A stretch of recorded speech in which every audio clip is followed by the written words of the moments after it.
نحمد اللہ تعالی ونصلی ونسلم علی رسولہ المجتبی وعلی آلہ وصحبہ وبارک وسلم دائما ابدا اما بعد اعوذ باللہ من الشیطان الرجیم بسم اللہ الرحمن الرحیم۔ آج رمضان مبارک کی 21 تاریخ ہے۔ حضرت سیدنا امیر المومنین علی المرتضیٰ کرم اللہ تعالی وجہ کا یوم شہادت ہے۔ حضرت سیدنا علی المرتضیٰ کرم اللہ تعالی وجہ کریم کو 17 رمضان مبارک میں حملہ کر کے ابن ملجم نے شدید زخمی کر دیا تھا، اور 21 رمضان مبارک کو سیدنا علی المرتضیٰ کرم اللہ تعالی کی مرتبہ شہادت پر فائز ہو گئے۔ ان للہ و انا الیہ راجعون۔ حضرت سیدنا علی المرتضیٰ کرم اللہ تعالی وجہ الکریم عزت و عظمت کی اس بلندی پر فائز ہیں کہ ہر کس و ناکس ان کے پائے اطہر کی خاک کو بھی نہیں پہنچ سکتا۔ عام صحابی کا جو مرتبہ اور مقام ہے، اہل سنت و جماعت کے نزدیک دنیا بھر کے اولیاء اعظام، دنیا بھر کے عابد و زاہد متقی پرہیزگاروں کی ساری کی ساری عبادت و ریاضت اور زہد و تقوی کو اگر ترازو کے ایک پلڑا میں رکھا جائے تو ایک وہ شخص جس نے ایک نگاہ محبت کے ساتھ میرے کریم آقا کے رخ زیبا کو دیکھا، ایمان کے ساتھ اور ایمان کے ساتھ ہی دنیا سے چلے گئے، اس صحابی کے پائے اطہر کی خاک کے برابر بن سب کی عبادت زہد تقوی نہیں ہو سکتا۔ حضرت سیدنا علی المرتضیٰ کرم اللہ وجہ کا تو مرتبہ ہی بہت بلند و بالا ہے۔ میرے اور آپ کے کریم آقا تاجدار اربجم شفیع معظم رحمت عالم صلی اللہ علیہ وسلم نے ان کو اپنا بھائی قرار دیا۔ جب میرے اور آپ کے کریم آقا تاجدار اربجم شفیع معظم رحمت عالم صلی اللہ تعالی علیہ وآلہ وسلم مدینہ طیبہ میں جلوہ فرما ہوئے تو مہاجرین صحابہ کرام، یعنی ہجرت کر کے جو صحابہ کرام مدینہ طیبہ میں ارد گرد کے علاقوں سے آئے تھے، کیونکہ ان کے پاس رہنے کے لیے کوئی مکان نہیں تھا اور ان کا کوئی پرسان حال بھی نہیں تھا، میرے اور آپ کے کریم آقا تاجدار اربجم شفیع معظم رحمت عالم صلی اللہ علیہ وسلم نے ایک عمل مبارکہ فرمایا جس کو رشتہ مواخات سے تعبیر کیا جاتا ہے کہ حضور رسول مشرف رحمت عالم صلی اللہ علیہ وسلم نے ایک وہ صحابی جن کو آپ انصار کہتے ہیں، انصاری کہتے ہیں، یاد رکھیے یہ انصار یا انصاری یہ کوئی قوم نہیں ہے، بلکہ اس کا معنی ہے مدد کرنے والے، یعنی جو ہجرت کر کے آنے والے صحابہ کرام تھے ان کو مہاجر کہا گیا، اور جنہوں نے ان کی مدد کی تھی، ان کا استقبال کیا، ان کو اپنے گھروں میں جگہ دی، بلکہ اس قدر احسان اور قربانی سے کام لیا کہ مدینہ طیبہ کے صاحب ایمان صحابہ کرام نے رب ذوالجلال ان پر بے شمار رحمتوں کا نزول فرمائے۔ وہ مہاجر جو ہجرت کر کے آنے والے تھے، عمر کے خواہ کسی بھی حصہ میں تھے، بظاہر ان کے پاس پہننے کو پورا لباس تک موجود نہ تھا، بعض ایسے تھے جن کے پاس تہمت اور کرتا نہ تھا، مکان تو بہت دور کی بات ہے، کاروبار تو بہت دور کی بات ہے، انصار صحابہ نے اپنی بیٹیوں کی، اپنی بہنوں کی شادی ان کے ساتھ کر دی، بلکہ بعض انصار نے یہاں تک احسان اور قربانی سے کام لیا کہ جس کی 2 بیویاں تھیں وہ اپنے مہاجر بھائی کو گھر لے گیا کہ تم پسند کرو، جو بیوی تمہیں پسند ہو میں اسے طلاق دے دیتا ہوں، تم اس کے ساتھ شادی کر لو۔ اس لیے حضور نے ان کو اپنے انصار یعنی مددگار قرار دیا تھا۔ تو رسول مشرف رحمت عالم صلی اللہ تعالی علیہ وآلہ وسلم نے انصار صحابہ اور مہاجر صحابہ کا رشتہ مواخات قائم کیا، ایک انصاری صحابی کو ایک مہاجر صحابی کا بھائی بنا دیا۔ اس طرح آسانی یہ ہو گئی کہ ایک انصاری صحابی کے حصہ ایک مہاجر آ گئے، ان کو اپنے گھر لے گئے، ان کے لیے انتظام کرنا آسان ہو گیا کہ ایک شخص کو اپنے گھر میں تو جگہ دی جا سکتی تھی، کھانا کھلایا جا سکتا تھا، اور مہاجرین کو کہا کہ تم بھی کام کاج کر کے اپنے انصاری بھائی کا ہاتھ بٹاؤ گے، تم تنہا نہیں، ایسے نہیں خالی نہیں بیٹھے رہو گے۔ میرے کریم آقا تاجر البجم شفیع معظم رحمۃ اللہ نے تقریباً سبھی صحابہ کو، مہاجرین کو انصار کا بھائی بنا دیا، حضرت علی کو نہیں بنایا۔ حضرت علی روتے ہوئے بارگاہ فاطمہ میں حاضر ہوئے، عرض کیا یا رسول اللہ، آپ نے مجھے نظر انداز فرما دیا کہ ہر مہاجر کو کسی انصاری کا بھائی بنا دیا، انصاری کو جو مہاجر کا بھائی بنا دیا، مجھے کسی کا بھی بھائی نہیں بنایا۔ تو حضور مسکرا کے فرما گیا علی تم میرے بھائی ہو، دنیا اور آخرت میں تم میرے بھائی ہو، اس سے بڑھ کر اور فضیلت کیا ہوگی۔ حضرت سیدنا علی مکرم اللہ تعالی وجہ الکریم عام الفیل کے 30ویں سال پیدا ہوئے، آپ کی ولادت بعد سعادت ہوئی۔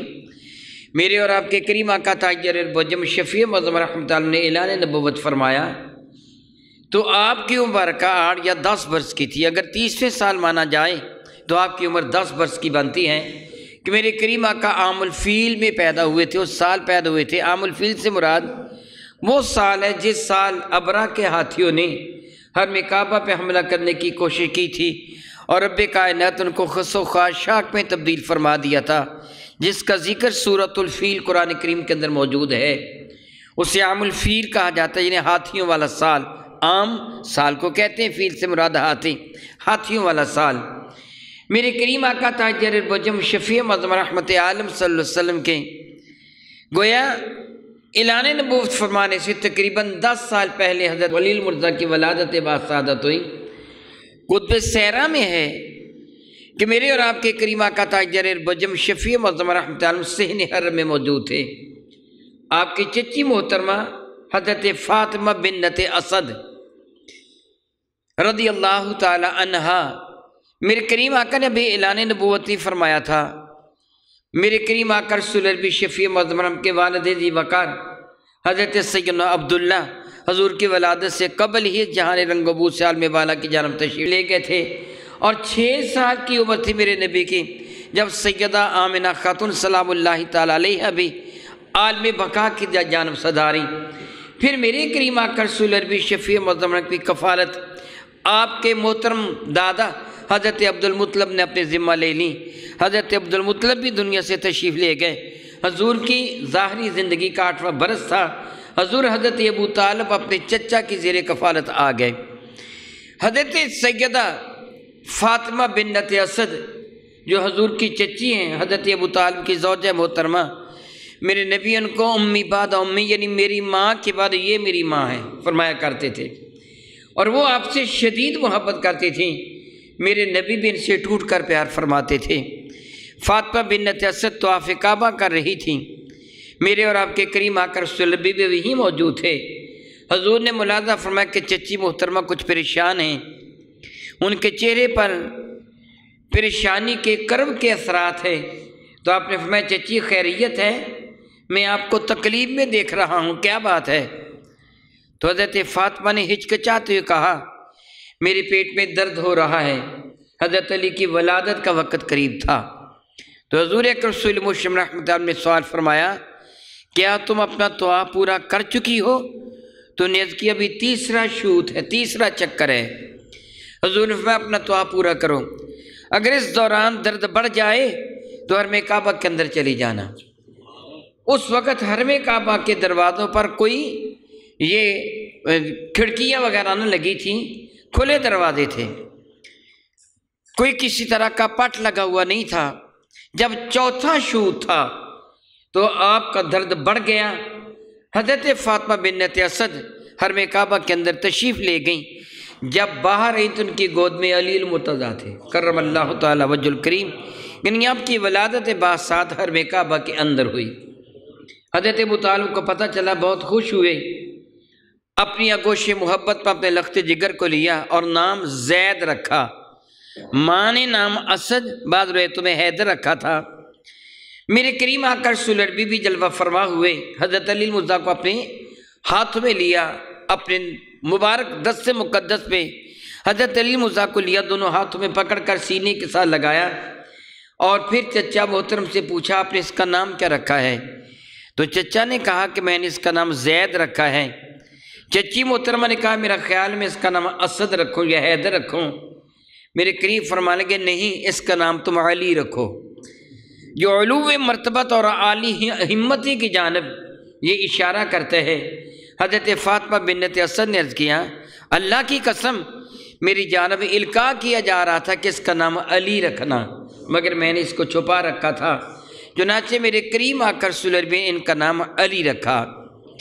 اور تحنیک فرمائی، تحنیک ہم اپنی زبان میں اس کو گٹی یا گڑتی کہتے ہیں، کہ جب کوئی بچہ اس دنیا میں آتا ہے تو کوئی نیک آدمی جس کو لوگ اچھا سمجھتے ہیں اسے تحنیک کے لیے کہا جاتا ہے۔ سنت یہ ہے میرے کریم آقا اس انداز سے تحنیک فرماتے تھے کہ بارگاہ ساتھ مآب میں اگر کوئی بچہ تحنیک کے لیے لایا جاتا تو میرے اور آپ کے کریم آقا رسول اللہ شفیع معظم رحمت عالم صلی اللہ علیہ وسلم کھجور یا کبھی چھوہارا اپنے منہ میں لے کر چباتے، اور جب وہ خوب نرم ہو جاتا میرے کریم آقا کا لعاب دہن بھی اس میں مل جاتا تو حضور اپنی مبارک انگلی کے ساتھ وہ چھوہارا یا کھجور اپنے منہ سے لے کر بچے کے منہ میں ڈال دیتے، یعنی اس انداز سے تحنیک فرمائی جاتی۔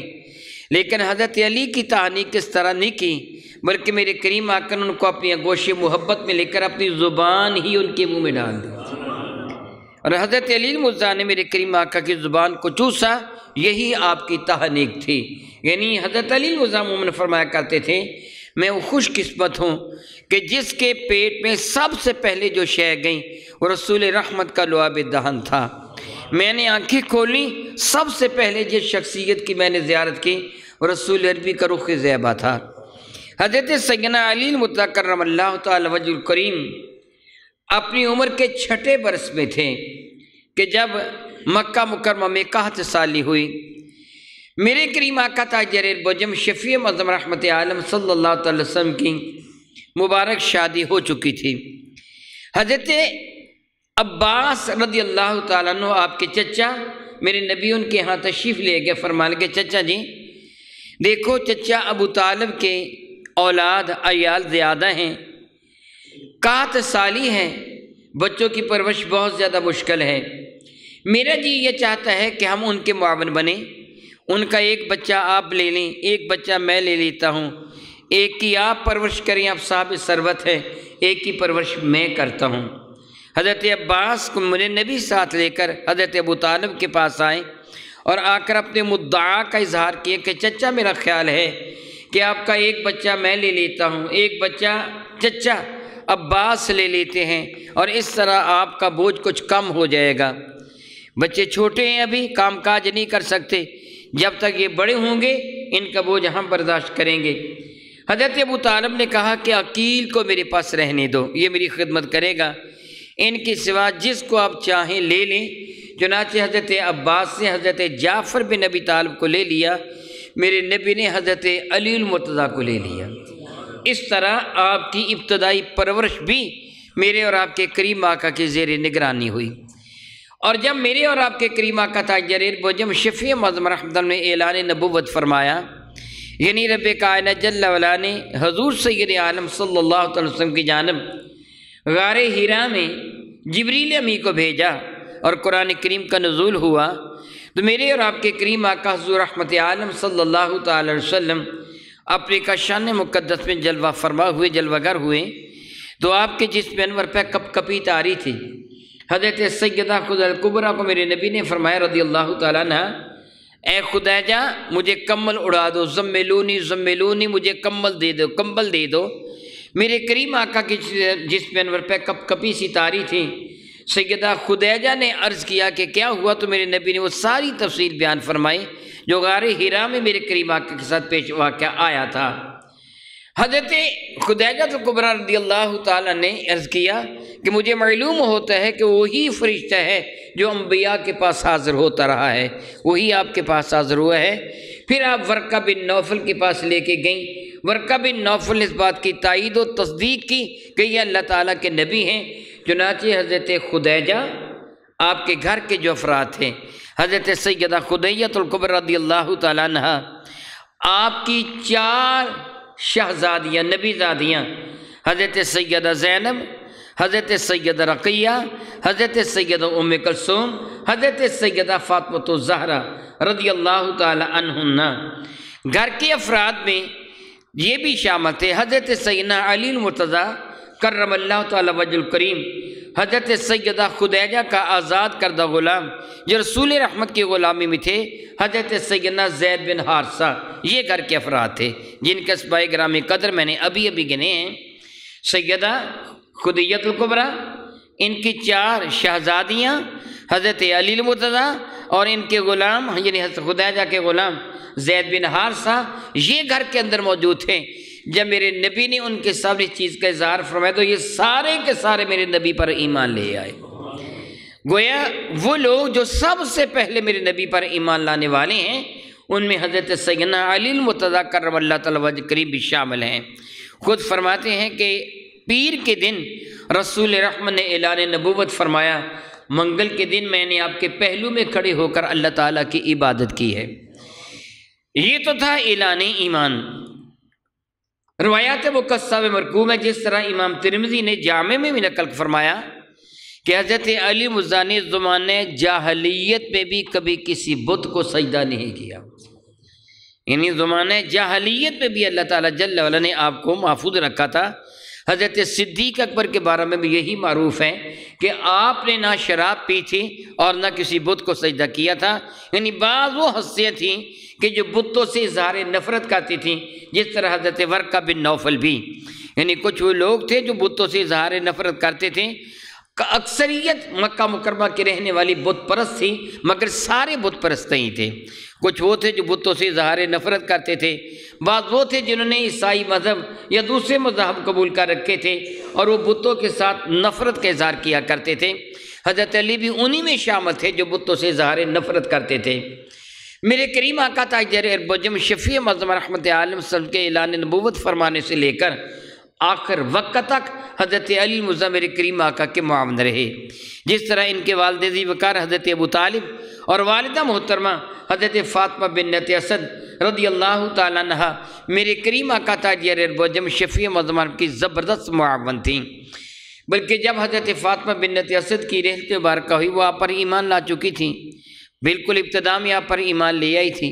تو جب آپ کی رحلت مبارکہ ہوئی تو میرے کریم آقا صلی اللہ علیہ وسلم نے اپنا کرتا ان کے کفن میں عطا فرما دیا تھا، اور جب ان کی قبر انور تیار ہوئی تو حضور ان کی لحد میں لیٹے تھے، یعنی یہاں مردے کو لٹایا کہ میرے نبی لیٹے تھے ان کی لحد میں، اور صحابہ سے فرمایا تھا تم جانتے ہو میں نے ان کو اپنا کرتا کیوں دیا؟ تو اس کیا گیا تھا اللہ اور اس کا رسول بہتر جانتے ہیں۔ میرے نبی نے فرمایا کہ اس لیے دیا ہے کہ اللہ تعالیٰ ان کو جنت کا لباس پہنا دے، اور میں ان کی قبر میں اس لیے لیٹا ہوں کہ ان کی قبر حد نگاہ تک وسیع اور منور ہو جائے اور ان کو قبر کی وحشت سے اللہ تعالیٰ رہائی عطا فرمائے۔ گویا میرے کریم آقا رسول اللہ حضرت علی کی ماں کو اپنی ماں کہتے تھے، اسی بنا پہ حضرت علی کو اپنا بھائی قرار دیا کرتے تھے، جو کہ یہ میرے کریم آقا کے چچا کے بیٹے تھے۔ بھائی حضور فرماتے تھے کیونکہ شرعاً اس چیز کی اجازت تھی، اس لیے میرے کریم آقا رسول اللہ نے اپنی سب سے زیادہ لاڈلی اور پیاری لگتے جگر حضرت فاطمہ الزہرا کو حضرت علی کے نکاح میں دے دیا تھا، اور حضور اس سے بہت زیادہ پیار فرماتے تھے، بہت زیادہ پیار فرماتے تھے۔ میرے کریم آقا رسول اللہ نے حضرت علی کو خبر دی تھی دو بندے بڑے بدبخت ہیں، بڑے بدبخت ہیں۔ تو عرض کیا تھا حضرت علی نے یا رسول اللہ وہ کون ہیں؟ فرمایا تھا ایک وہ جس سے صالح علیہ السلام کی اونٹنی کو شہید کیا، دوسرا وہ جو آپ کو شہید کرے گا۔ چنانچہ خبیث ترین انسان ابن ملجم نامراد نے، عبد الرحمن اس کا نام تھا، رمضان المبارک کی 17 تاریخ کو کوفہ کی جامع مسجد میں چھپا ہوا تھا۔ جب آپ نماز کے لیے تشریف لائے تو صلاۃ کا اعلان کرتے آ رہے تھے، لوگوں نماز کے لیے آؤ، نماز کے لیے آؤ۔ تو جب آپ مسجد میں داخل ہوئے تو اس خبیث سے آپ کی مبارک پیشانی پر بھرپور انداز سے وار کیا۔ حضرت سیدنا علی مرتضیٰ کے یہ زخم اسی جگہ لگا، یہ جگہ غزوہ خندق کے موقع پر وہ عمر بن عبد ود نے زخم لگایا تھا۔ زخم کھل گیا، حضرت علی مرتضیٰ چکرا کے نیچے گر گئے اور فرمان لگے اللہ کی قسم میں اپنی مراد کو پہنچ گیا ہوں۔ یہ جگہ حضرت علی مرتضیٰ کے زخم لگا تھا، میں ایک سے زیادہ مرتبہ عراق میں گیا ہوں، کوفہ میں گیا ہوں، جامع مسجد حضرت علی المرتضیٰ کی جامع مسجد میں الحمدللہ تعالی میں نے ایک سے زیادہ مرتبہ وہاں تقریر بھی کی، خطبہ بھی دیا جامع مسجد میں جو حضرت علی المرتضیٰ کی مسجد ہے، کوفہ کی مسجد۔ میں نے وہ جگہ بھی دیکھی جہاں سیدنا علی المرتضیٰ پہ حملہ کیا گیا تھا اور آپ کو زخم لگایا گیا تھا۔ 17 رمضان مبارک کو حضرت علی المرتضیٰ کو زخم لگایا گیا اور 21 رمضان مبارک یعنی آج کے دن آپ مرتبہ شہادت پہ فائز ہوئے۔ ان للہ و انا الیہ راجعون، یعنی اسلام کا ایک سنہری باب تھا، ایک ایسا سورج تھا جو آج کے دن غروب ہوا۔ رب ذوالجلال میرے کریم آقا رسول اللہ کے صدقہ سے حضرت سیدنا علی المرتضیٰ اور حضرت سیدنا علی المرتضیٰ کے ساتھ سارے اہل بیت اطہار اور صحابہ کرام پر اپنی بے شمار رحمتوں کا نزول فرمائے، آمین ثم آمین، وآخر دعوانا ان الحمد للہ رب العالمین۔